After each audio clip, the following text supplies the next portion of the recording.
Girivaradhari Jaya Gopi-janavallabha Girivaradhari Yashodanandanam Braja-janaranjanam Yashodanandanam Braja-janaranjanam Jamunatira Vanachari Jamunatira Vanachari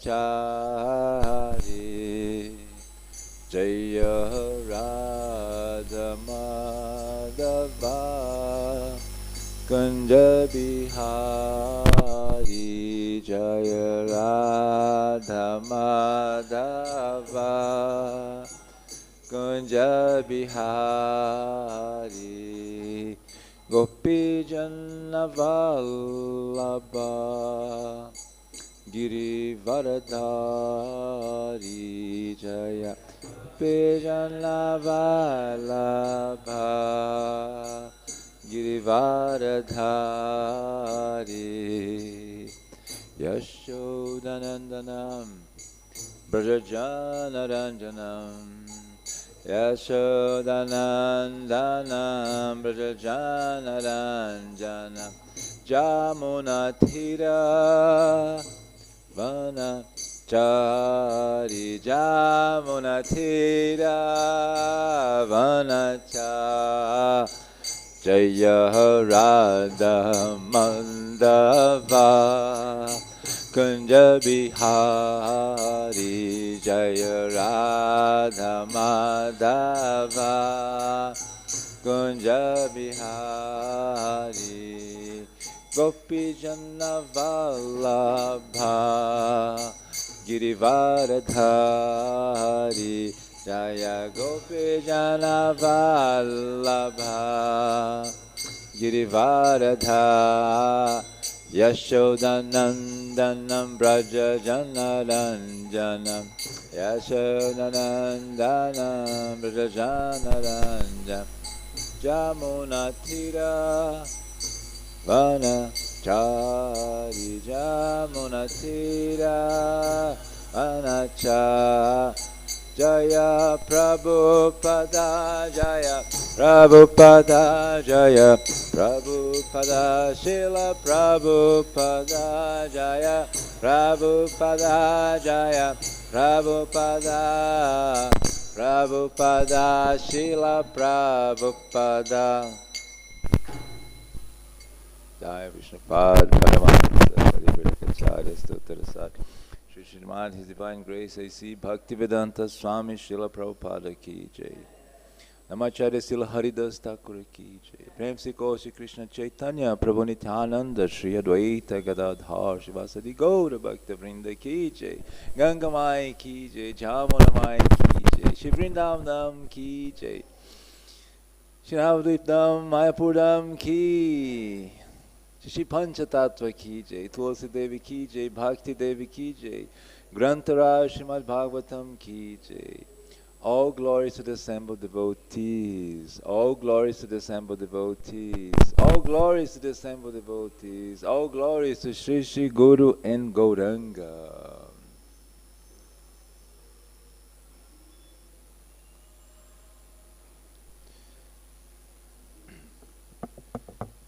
So Hare Krishna to everyone, a very good morning to all of you. It's always a good morning in Sri Mayapurdam. So many festivals, so many kirtans, so many lectures, so many saints. It's a perfect place to be for self-realization. As for myself, as I usually say, I'm just a simple student in the path of bhakti, and I'm sharing my humble realizations I've gathered along the path with all of you.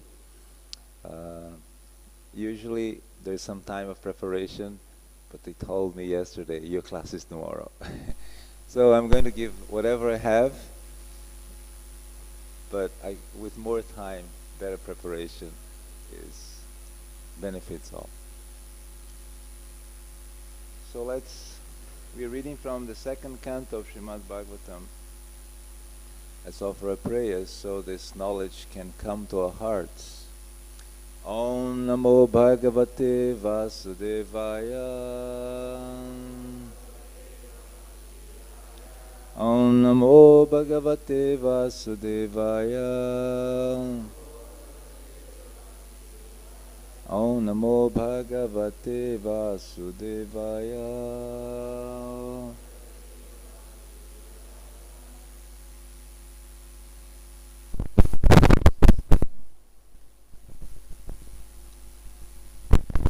So it's Canto 2, the third chapter, and the text here is text number 8. So let's read the Sanskrit together. Dharma-arthaḥ uttama-ślokam tantuḥ tanvan yajet rakṣā-kāmaḥ puṇya-janān ojas-kāmo marud-gaṇān dharma-arthaḥ uttama-ślokam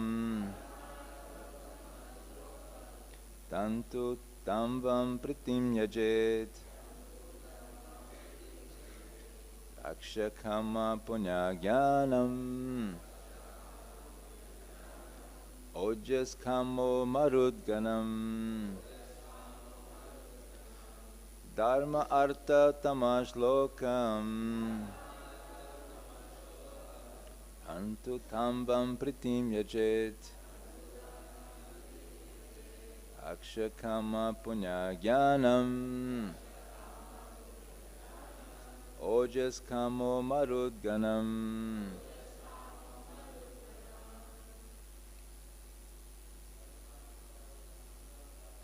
dharma-arthaḥ uttama-ślokam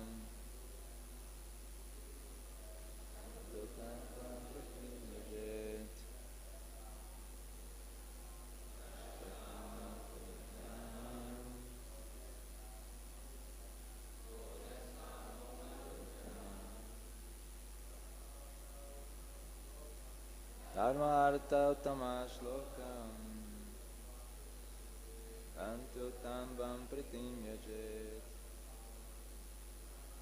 rakṣā-kāmaḥ puṇya-janān marut-gaṇān dharma-arthaḥ uttama-ślokam tantuḥ tanvan yajet rakṣā-kāmaḥ puṇya-janān ojas-kāmo marut-gaṇān. Mataji. Dharma-arthaḥ uttama-ślokam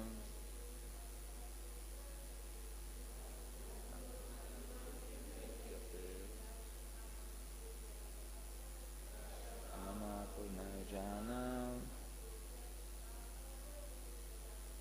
ojas-kāmo marut.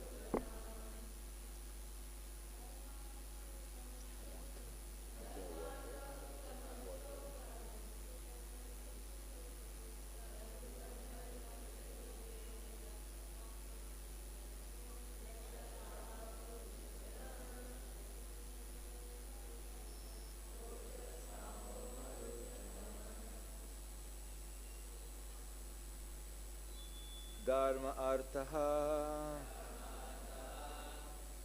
That's a very important point for this class. This first word Prabhupada says, he translates as for spiritual advancement.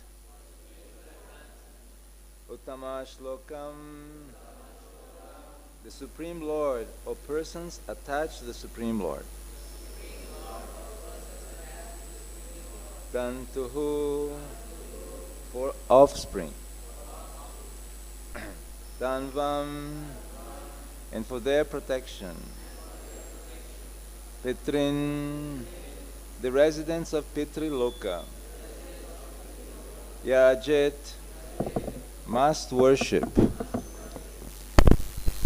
Rakṣā-kāmaḥ,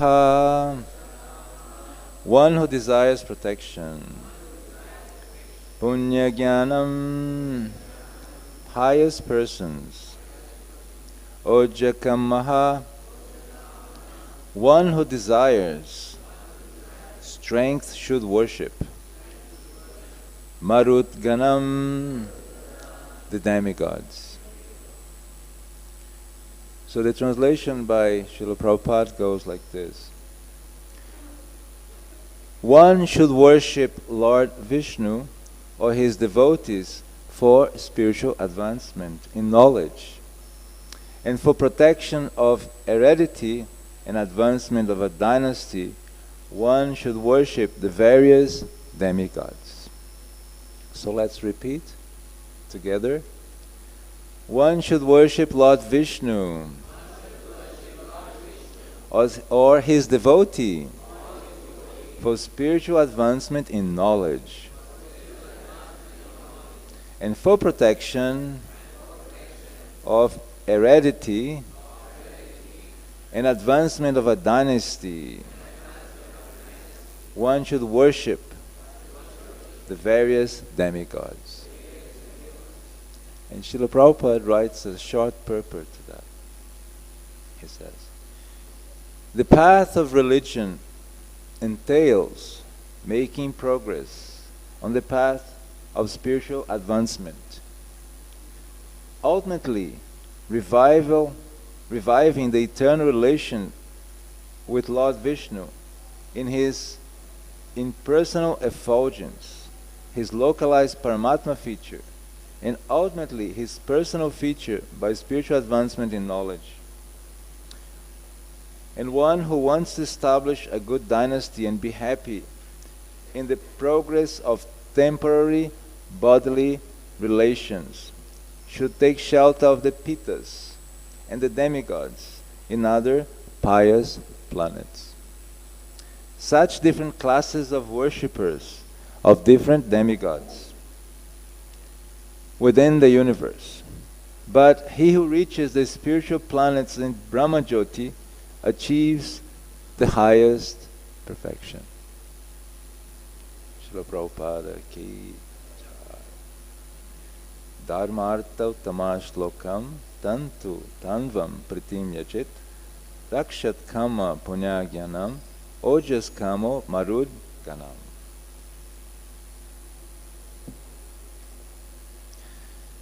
Namo Viṣṇupadaya Krishna Prasthaya Bhutale Srimati Bhaktivedanta Swami Namine Namaste Saraswati Devi Gauravani Pracharine Nirvishesha Shunyavadi Pasyacha Deshatarine Auma Jnana Timirandasya Jnananjanan Shalakaya Chakshur Militanyena Tasmae Shri Gurave Namaha Sri Chaitanya Manobhistam Stapitam Yena Bhutale Sayam Rupa Kadamahyam Dadati Swapadantikam. Hey Krishna Karuna Sindhu Dina Bandhu Jagatpate Gopesha Gopika Kanta Radha Kanta Namostute Vancha Kalpa Tarubhyascha Kripa Sindhubhya Evacha Patitanam Pavanebhyo Vaishnavebhyo Namo Namaha. Jaya Shri Krishna Chaitanya Prabhu Nityananda Shri Advaita Gadadhar Shivasaji Gaura Bhakta Vrinda. Hare Krishna, Krishna Krishna, Hare Hare, Hare Rama, Rama Rama, Hare Hare. One more time. Hare Krishna, Krishna Krishna, Hare Hare, Hare Rama, Rama Rama, Hare Hare. Srila Prabhupada ki. So thank you for one more opportunity to be here among such elevated souls. My seniors are here. I beg for your permission to talk on these elevated topics of Srimad Bhagavatam. In this session of Srimad Bhagavatam, we are still dealing with one question. The question was made by Maharaj Parikshit, and it's very simple. The question is, what is the duty of a man, and more specifically, at time of death? And all these chapters, chapter 1, chapter 2, and chapter 3, are describing that trajectory. Actually, in the chapter 2, we just had the yogic perfections come up. And here the devas worship to the demigods is being portrayed in the midst of pure devotional service. So to introduce pure devotional service, the speakers, the narrators of Srimad Bhagavatam, introduce the worship of the demigods. It's interesting because Prabhupada translates here dharma-arthaḥ as progress in for spiritual advancement. Now traditionally, dharma-arthaḥ is referring to the progressive economical development path. And that's what all civilizations and religions talk about. People become pious and good people, and gradually a nation becomes more developed, more economically developed. But within a culture of elevation, a culture of respect for the different agents of the universe. In contrast to the modern concept of economical development, where we don't regard anybody. If it makes money, it's good. So that's where we have reached. But here it's been described the pure form of that economical development. Yet Srila Prabhupada translates as for spiritual advancement. And he justifies, says,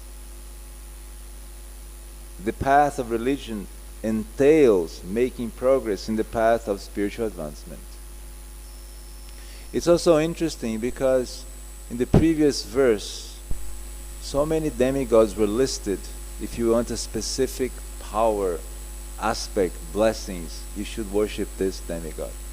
And here, all of a sudden, Viṣṇu appears and says, but if you want spiritual development, you should worship Viṣṇu.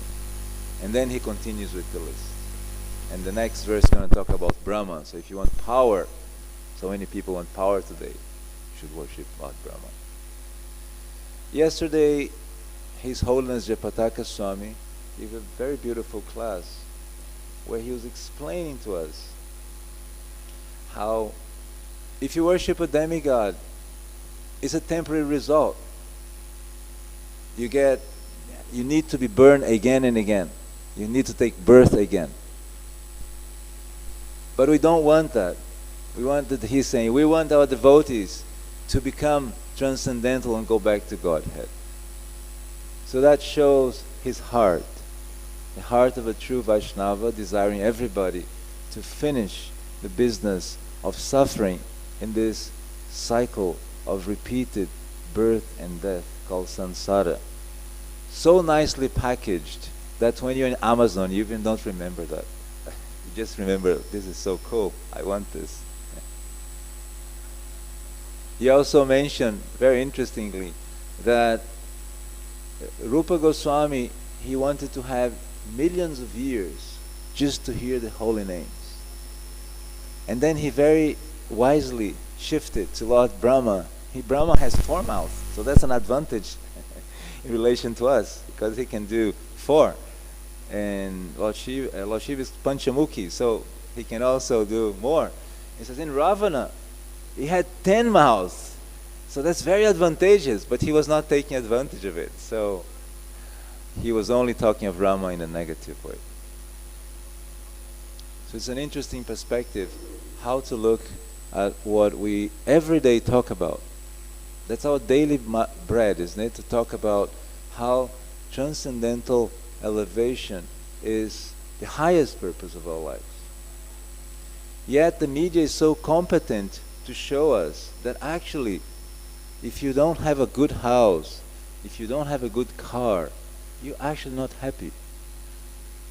And even among devotees we see that tradition starts to become more and more prominent. And from a bicycle to a scooty to a big motorcycle, gradually you see it happening in front of you. From a small kutir into a huge mansion. You just, even among devotees, then the devotees' children naturally start to think, Am I going to IT? Am I going to do medical college? And that propaganda is so strong that at one point, if you say, I just want to do devotional service, people say, are you sure? Is that the intelligent choice to be made? What will happen in the future to you? And this is a phenomenon which happens in any religious school. It's the basic process of when the acharya is present, that light and energy which he emanates is so strong that it's very easy to see. But as time passes, a little bit of all the habits that the civilization of covering does covered us a little bit. But the material enjoyments, they are temporary. And we know that, yet they're so important.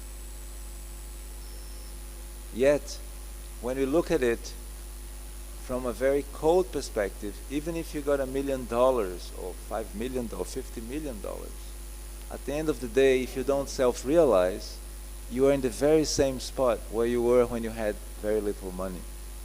And you have to be born again, and the whole cycle is there. So the propaganda is so strong that we actually believe in it. And then the natural question is, are you proposing that we all become poor people with nothing? Maybe like picturing Kolaveshridhar, an intimate associate of Lord Chaitanya. His only possession was a metal cup, broken. And when Lord Chaitanya came to his house, all he could offer was, he couldn't offer because it was his personal lota. And Lord Chaitanya was going behind him and say, hey, I'm thirsty, give me some water now. And he says, I don't have anything, my Lord. Oh, I see a lota. No, you can't touch this. This is my personal water. He did everything with that lota, right? So he drank, he ate, he went to his necessities. So the Lord is desiring that lota, and the Lord grabs the lota, and he drinks from that, and he says, I have achieved perfection. I have got the blessings of Kolaveshridhar.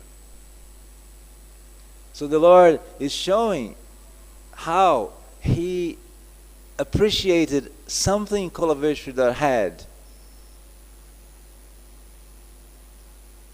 And then later on he's going to reveal that. When he reveals the identity of all the associates, in that event he says, Kolavesh, I'm going to unmask you. I'm going to pull your mask. You're a very rich person, but you're making this show of a poor person, but you're the richest person. So the Lord could see a kind of wealth that is hidden. And he wanted to show that roadmap, how to get that wealth. Lord Chaitanya himself, he was very successful here in Navadvipam. He was going around chastising Brahmins. He was a happy child, right? Right, Madhava? He was playing tricks on the Brahmins and changing their kopinas and, doing things with the clothes of the ladies and eating the offerings. They wanted very good husbands, so they're worshipping, and he was eating the offerings of the girls, and they were disturbed because they wanted a good husband. So he was a successful child. His pranks was all over. He was a very successful person in his youth. He could defeat people like Keshava Kashmir, the most feared speaker in this region. And this was the Harvard of the time. Navadvip was the place of philosophy. And he defeated him. He was getting money. He was getting wealth. He was getting fame. He was getting everything. He had a very qualified wife too, actually, one after the other. And a very loving mother. And he was here within the rice fields of Bengal and all this opulent food production. There was no scarcity of food for sure. So he was a happy youth. And what did he do? He took sannyas. And he did that for the benefit of everyone. So he applied the teaching that there is a deeper sense of wealth which we need to access. And at the moment, we're not exactly fully accessing that. And it's understandable because we're just a young institution, just 50 years. We just made it. And we're still making with so many solutions, so many things we need to do just to keep the institution together. But the deeper contemplation of that wealth, what is the wealth that we have inherited? That contemplation. And what lifestyle entails and has access to that wealth? That is a deep question which we need to make. I'm enlivened when I see father and son in this room. I see Achintya Chaitanya Prabhu and Madhava. And we look at Madhava with his service attitude, we see hope in the future. Because we can see that he is imbibing the mood that this wealth requires. And that service attitude. An understanding of Vaishnava etiquette. A deep understanding how I relate to knowledge, to devotees, to different ages, to the deities, to service. So that's a hopeful sign, Madhava, that you are writing on this room. And you're in Bhagavatam class, right? You could be in so many places now.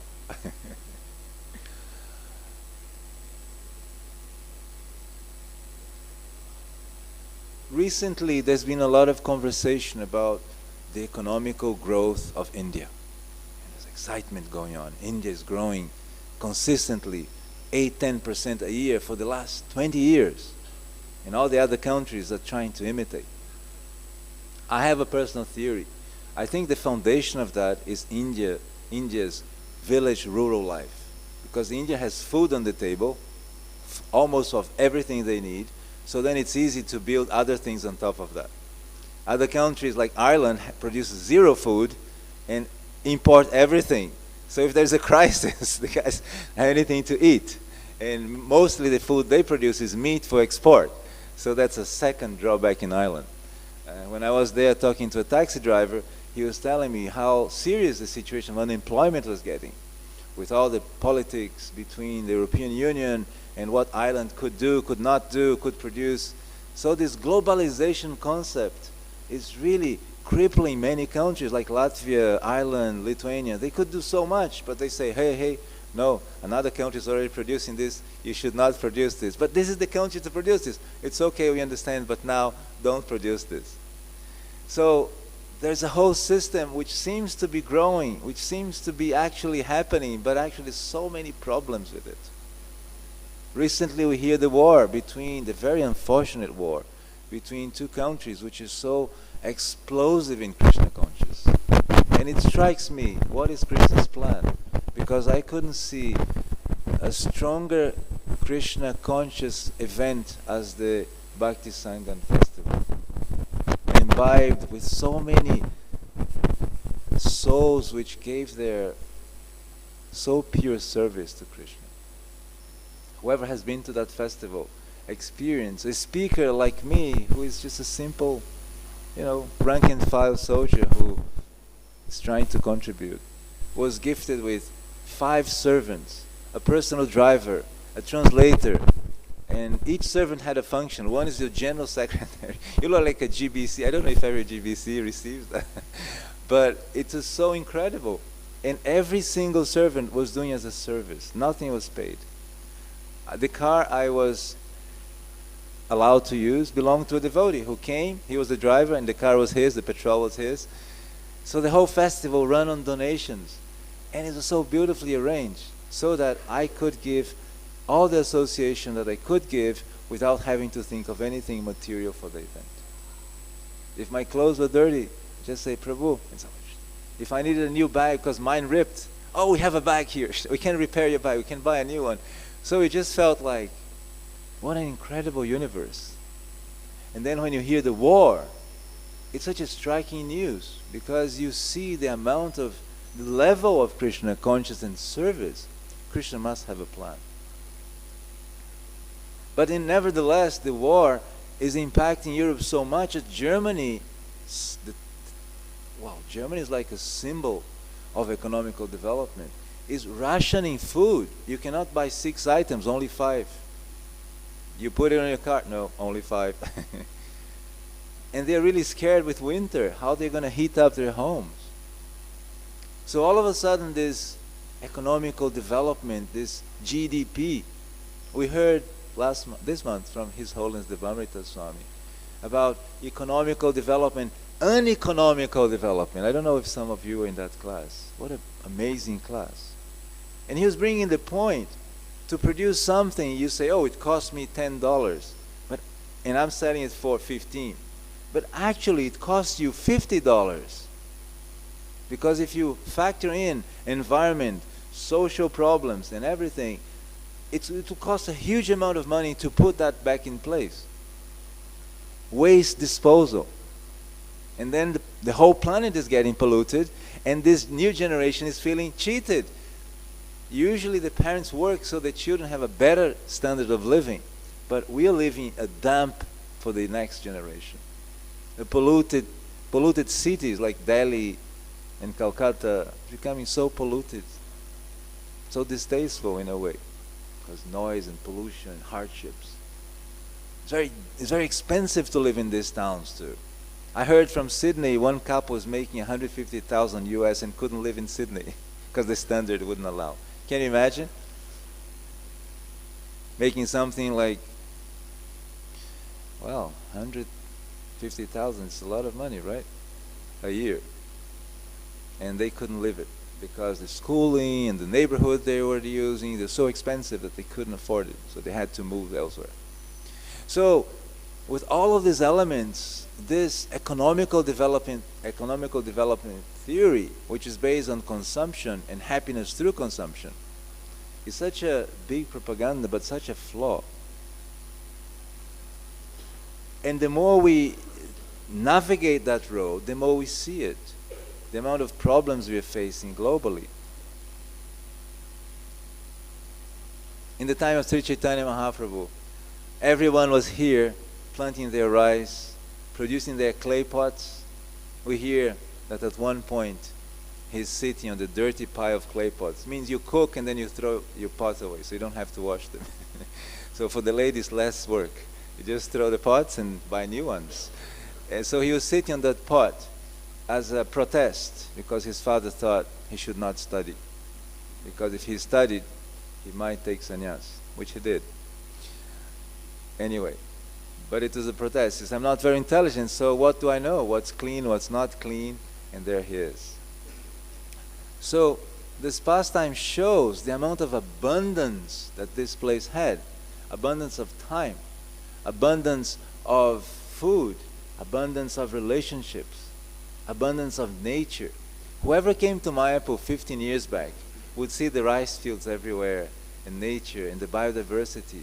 As the city grows, we need to be very careful what we do with the biodiversity. What do we do about the way the neighboring people live? Because we may be bringing this model to them, and that's not what Prabhupada wanted. That's not what we want. We want a Mayapur which shows spiritual growth with understanding of the different energies which comprise the material world, with respect, which in a way is what the verse is trying to put. There's respect for the demigods, but actually we know that everything comes from Krishna. And as we worship Krishna, doesn't matter, the next verse is going to say if you have many desires, no desires, wherever you are, you worship Krishna, and He will give you full satisfaction. Because He's the only one who's got it. He is happiness. So only He can give happiness fully. Demigods will give a partial, material, temporary happiness. And that's Prabhupada's contribution to India. Because India knows the Bhagavad Gita for centuries. But it was diluted in so many yagyas and pujas and deva worship. But Prabhupada injected back in the circulation of the blood system of the intellectual class of India pure bhakti. And that what was so striking in India. That all of a sudden, your culture is being revived by Westerners. Prabhupada's white elephants in India. And the events in Mumbai with 30,000 people coming, millions of people coming, to hear how have the Westerners taken to Krishna consciousness. And up to date, if you walk on these streets full of people, they want selfies with you. What are they saying? Can I take a photo with you? That's their question. They want to say that I was in a place where Westerners take to our clothes, our tradition, our culture, and most importantly, they're saying that if we worship Krishna, we'll go back to Godhead. They had forgotten it. And ISKCON is reviving India. And that's why ISKCON has such an important role in India, in the world, because it's injecting this knowledge of pure bhakti as the process of reaching the supreme destination. At the same time, we live in a world which is practical, is pragmatic. You need to have elements to serve the Lord. So in that pragmatism, many times we just take shortcuts and we say, this technology is good, I can use it, but we don't apply with very ancient traditions do. They put a filter. Is this technology really useful for me socially or not? For example, the phone. We have spoken many times about the phone consciousness. Have you ever lost a phone? Almost you lose your identity, your bank card, your friends, your contacts. Your whole life seems to disappear, right? They're trying to work it out. Everything is on the cloud, stored somewhere. So if you lose the phone, you retrieve everything. So they're trying to work it out. But it's such a big consciousness. But what does this do to us? It destroys social interaction. Have you ever received a call from someone in your own house? In a different room? I have. And this is very shocking.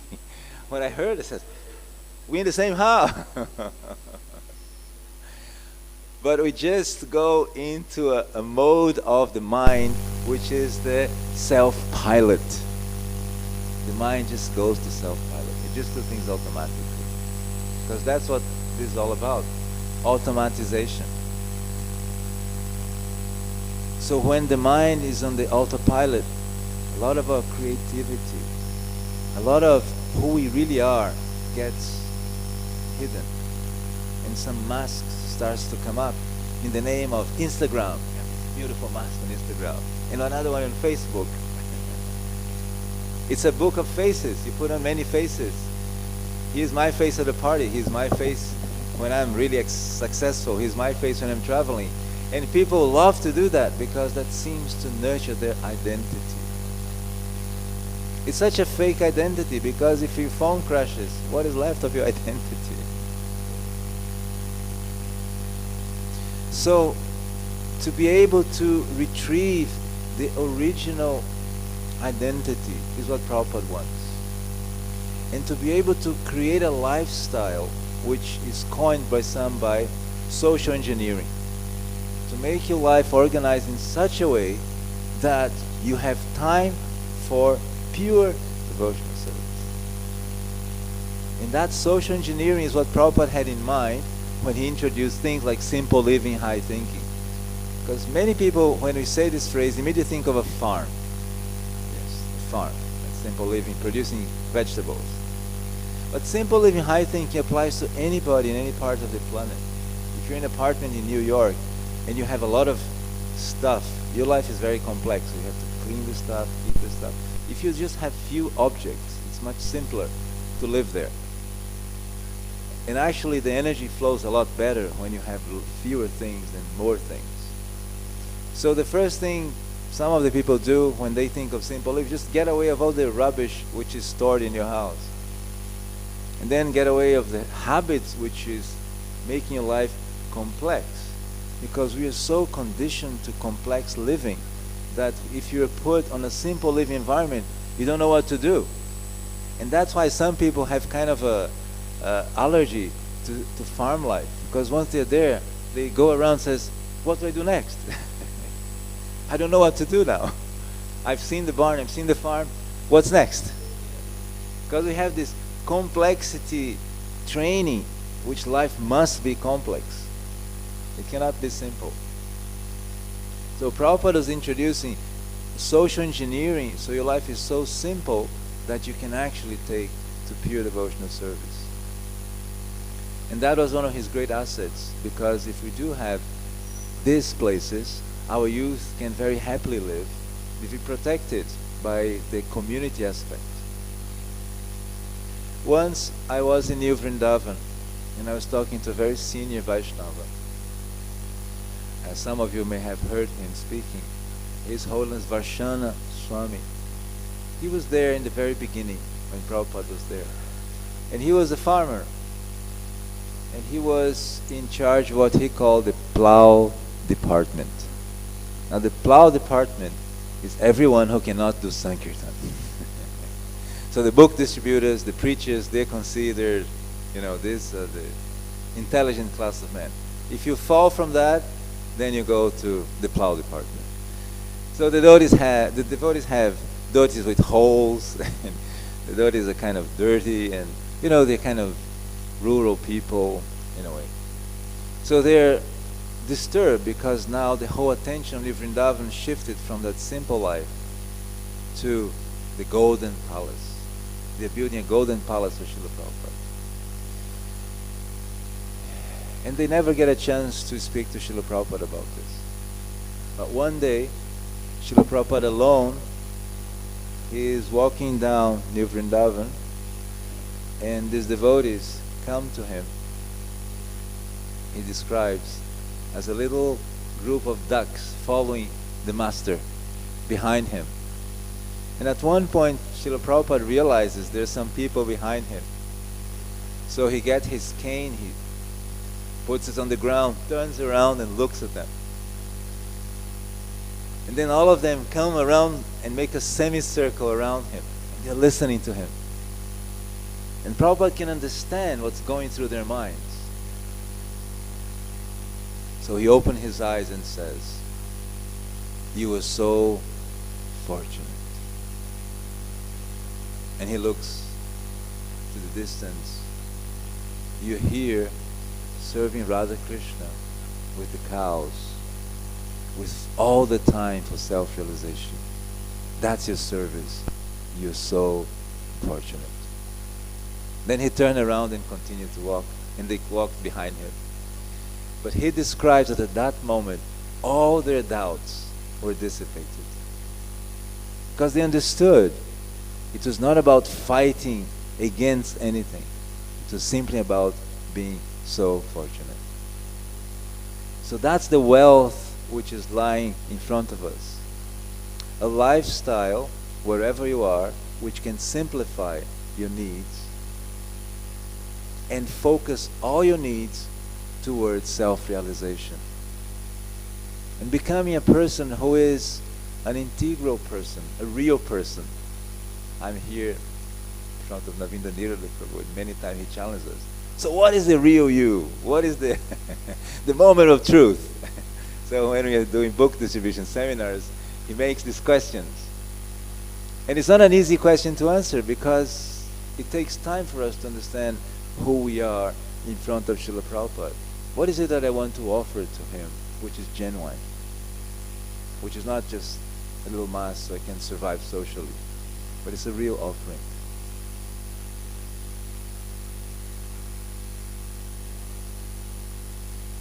So to be able to take this wealth and to apply in our lives, that's the highest fortune. And to be here in Sridhar Mayapur, in this environment, that's the highest benediction one could look for. So I pray this noble assembly of devotees that you bless me that I can serve the devotees here in Sri Mayapur. And I'll end here because we have a few minutes for questions. We have Navinda Nirada and I have Prabhu there. Is there a microphone?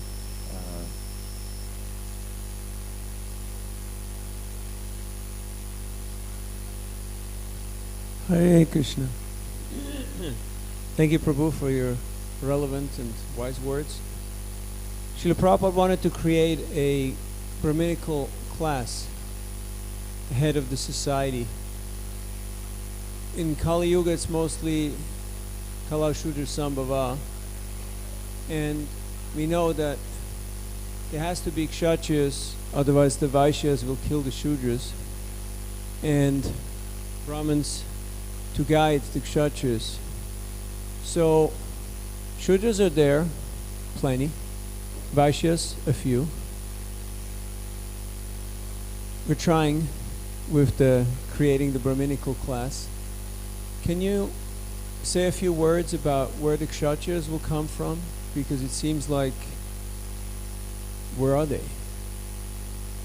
I haven't really met too many.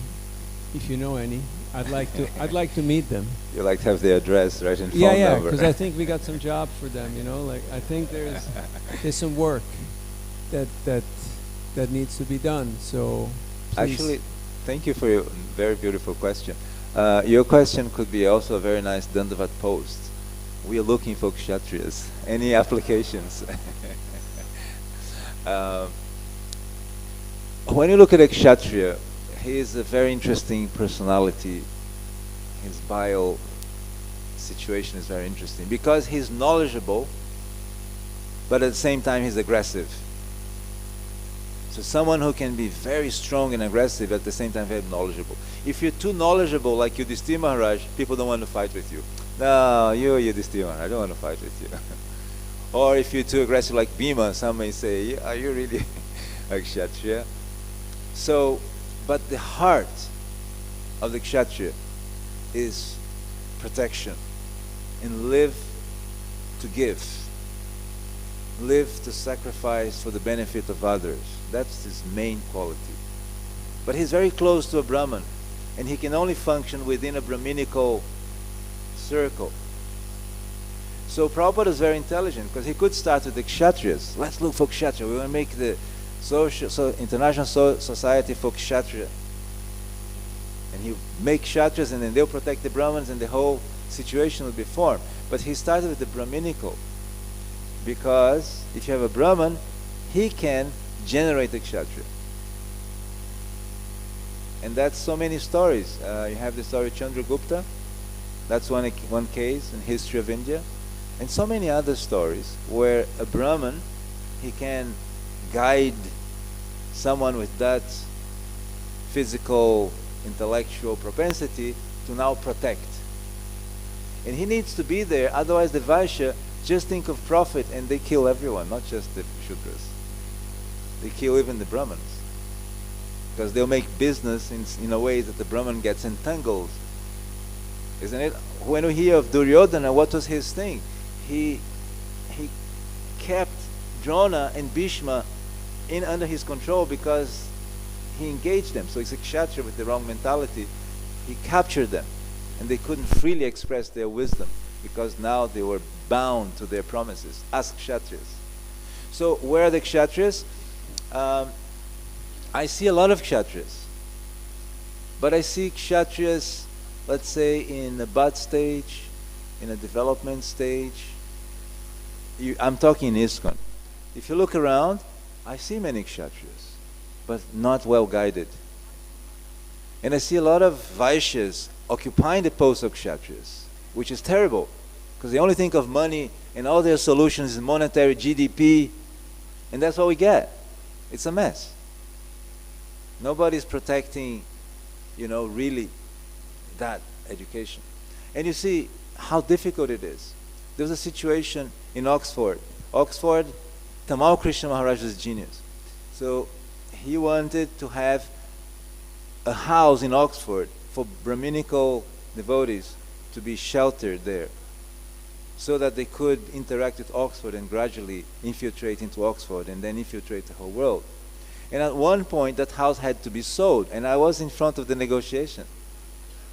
And it was not very, from a Brahminical perspective, say, let's make some agreement, extend the leases.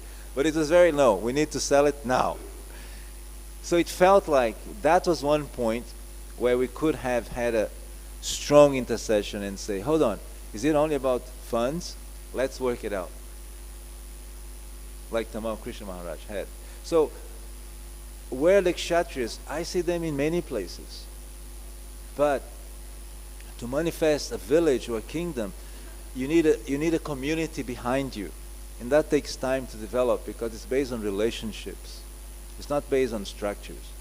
And we're still thinking structure-wise. If we have this in place, but when all the structures in place, now what? Now society has to be there. Right now, I was talking to a very rich North American Vaishya, and he was here to help Sri Mayapur, and he says, our priority is the TOVP. Once the OVP is ready, it's said everything will flourish. And I said, yes, that's true. But if we wait until it's ready, where's the community to follow the TOVP? We have to do side by side. We have to do two things together. So where the Kshatriyas, I think they are manifesting. And if we are good Brahmins, for sure, they will come. Is that okay? One more question. Hare Krishna, Prabhuji. Prabhuji, I think Prabhupada has given us a lot of great hope by saying that we can make even the demons devotees. And even Mother Teresa, she tried to avert the war, she tried to stop the war. So I think there is hope with all that they give us. Prabhupada gave us books and his own personal example. We read from the Srimad, of course also from Srimad Bhagavatam, his thoughts, his Siddhantas, Vaishnava Siddhantas, as opposed to Markata Siddhantas. And then Mother Teresa also, by her own personal example and philosophy, how she took over Christ in her own self. So I think, and Mother Teresa said, the problems all come because, like Mother Teresa said, because the leaders or the practitioners, they don't set example. And the people who come and see and they get disgusted and then they go away. So instead of that happening, if the devotees, they try to follow the Vaishnava Siddhanta like the Vaishnavas do, and not the Markata Siddhanta, Markata like monkeys. Monkeys, they jump from one Siddhanta to another, and then to another, and then to another. Oh, and that's a good point. Then from there, this confusion happens. And the ordinary devotees that are practicing are having problems because they cannot do much, because they are learning, they do not know the principles also. And when they do not know, it's very easy to mold them into something like confused devotees who are Mayavadis at the same time, impersonalists, who are, they don't know, who are Vaishnavas also at the same time. That's a very good reflection you're bringing. Actually, if I understand correctly, your reflection is there's so much out there, we need good examples. That's what's going to bring us closer. And I like your reflection, because when you look at an example, the closest place I have is my own body, which is not me, but is the closest control of an example that I have. And if I apply that to this body, then this body starts to illuminate beyond it to your friends, to your colleagues. So if each one of us is in this institution, which has been, just contemplate, we're here and there's a magnificent spiritual festival. You go down, there's a festival at the temple, there's a devotee event, which is kirtan, and then there is a seminar, and there's kirtan and harinam. You are in the middle of a transcendental festival, which is the best you could get. And in there's so competent souls. In this room you'll find so many of them who can guide. So the biggest clue for a practitioner, and I took that for myself, is when you're close to your heart and it makes emotional, philosophical sense to you, and you surrender to someone who is genuine, you are very secure. So you need to find, each one of us needs to find that mentor which you are emotionally and philosophically aligned, so that he can mentor you through the different challenges. And then we ourselves, learning that, apply, and we become very attractive. If someone is giving, everybody is very happy. So we need to change from I'm a taker, I'm a giver. And once you're a giver, then you're very attractive. Everybody wants it. Is that all right? And one thing you said, and I'll finalize on this sweet note, is there's hope because this movement has transformed demons into devotees. I'm still not a devotee, but I can say before, I could be classified in that category that you just mentioned. And I'm here sharing with you some knowledge. So yes, I think there are many devotees who have learned that applying the philosophy is very useful. Is that okay? Thank you, Prabhuji. Thank you Prabhuji, very I much. think what's more confusing is that the practicing, I mean the senior devotees, they say that they are learning, they are trying. That's the point of confusion that starts from there. Well, you see, if you are instead of them saying that we are following and we are happy. You see, You if know? you start looking inside, you don't need to look outside. And you'll be able to see where is good advice or is not good advice. And you don't need to think about the others to be able to self-realize. Our goal is self-realization. So if you're self-realized, you'll be a blessing for the planet. And you don't need to wait. You just need to find those mentors which will guide you, and you don't need to worry about the rest. And you're good to go. Is that okay? We'll end here because the time. One last thing, Prabhuji. Can we do that next time? No, just now, because Now? I have to not See, interrupt because what we- I wanted to say. Just a last. You can tell me personally. I'll accept that. No, Is that just okay? I think somebody else also might Grantaraj, help. Srimad, Bhagavatam, Ki Jai. Srila Prabhupada Ki, Gaura Prem.